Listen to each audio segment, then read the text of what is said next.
A man goes to a Halloween party dressed as a chicken, and he meets a girl dressed as an egg. The answer is the chicken. I dressed up as a screwdriver this past Halloween. It wasn't the best costume, but I still turned a lot of heads. It was a tough Halloween this year. I staked 5 vampires, I beheaded 3 zombies, and exorcised 8 ghosts. Then my wife comes out screaming something about, no, you give them candy. What do people in Alabama like to do for Halloween? Pumpkin. I got dumped on Halloween. Well, at least she didn't ghost me. You know what I'm going to be for Halloween? Alone. Son, what are you going to be for Halloween, Dad? Me. Drunk. Son, what's Mom going to be? Me. Mad. Everyone's getting so paranoid and diving into conspiracy theories lately. Must be something in the water. A lady of the night is standing outside a motel in a small town and saw a 70-year-old man walking past. She hadn't had a customer for a long while, so she whistles at him and says, "Hey, honey, would you like to have a good time with me tonight?" The old man said, "Yes, I sure would. But I won't be able to." "Come on, man, give it a try," she interrupts, and the old man says, "Okay," and they go in. The moment they get into bed, the old-timer becomes like a machine and makes passionate love to her for like an hour straight. When he's done, the escort catches her breath, exhausted and tired, and she says, "But you said you won't be able to." "Pay you," completed the old man. It's the last day of kindergarten, and all the children brought presents for their teacher. Candy store owner's daughter handed the teacher a gift.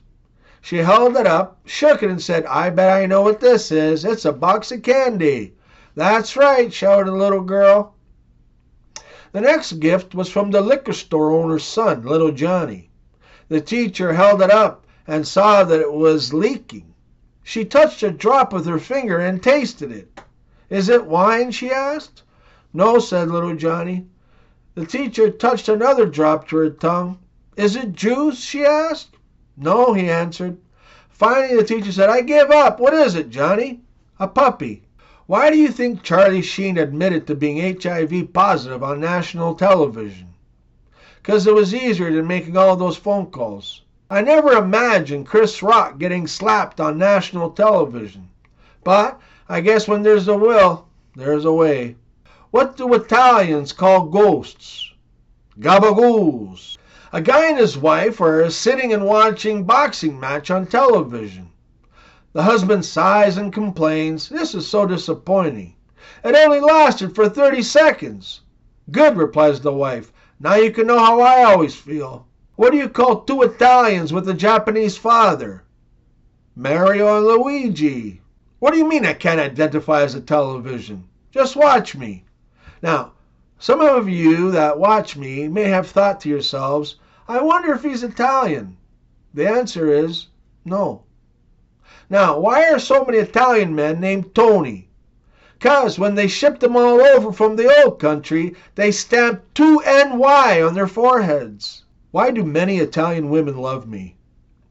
'Cause I'm firm when I need to be, but I can also be soft and tender. The name's Dente. Al dente.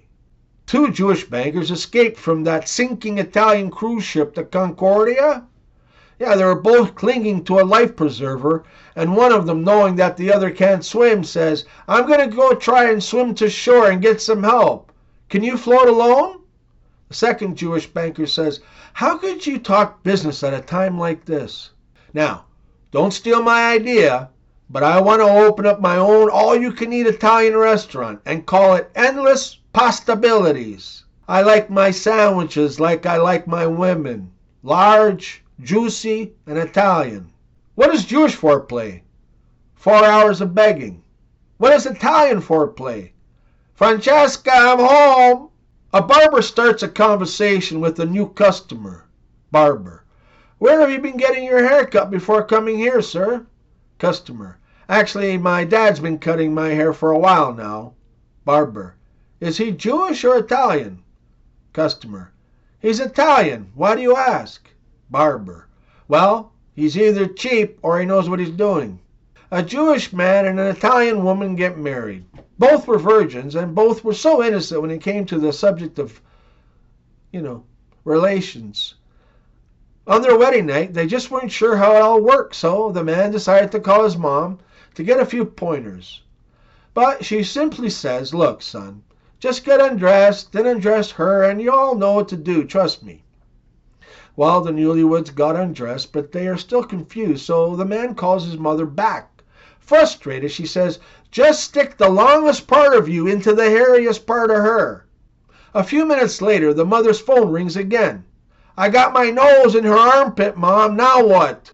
Did you know that Mexican gigolos sometimes have specials?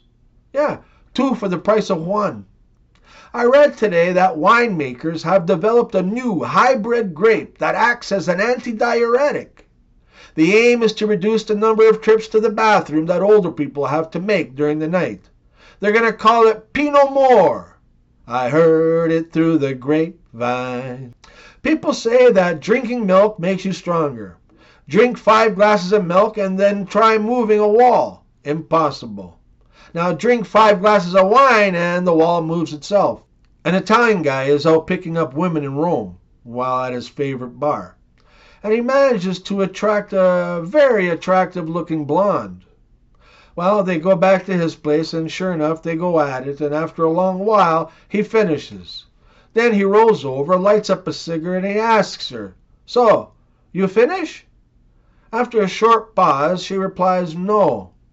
Surprised but pleasantly, he puts out his cigarette, rolls back on top, and has his way with her again, this time lasting even longer than the first. Again he rolls over, lights up a cigarette, and he asks, "So, you finish?" Once again, after a short pause, she says no. Stunned, but still acting reflexively on his macho pride, he once again puts out the cigarette and entertains his companion du jour. This time, with all the strength he can muster up, he barely manages to end the task, but he does. And after expending quite a lot of time and energy, barely able to roll over, he reaches for his cigarette, lights it up again, and he asks tiredly, "So, you finish?" "No, I'm Swedish."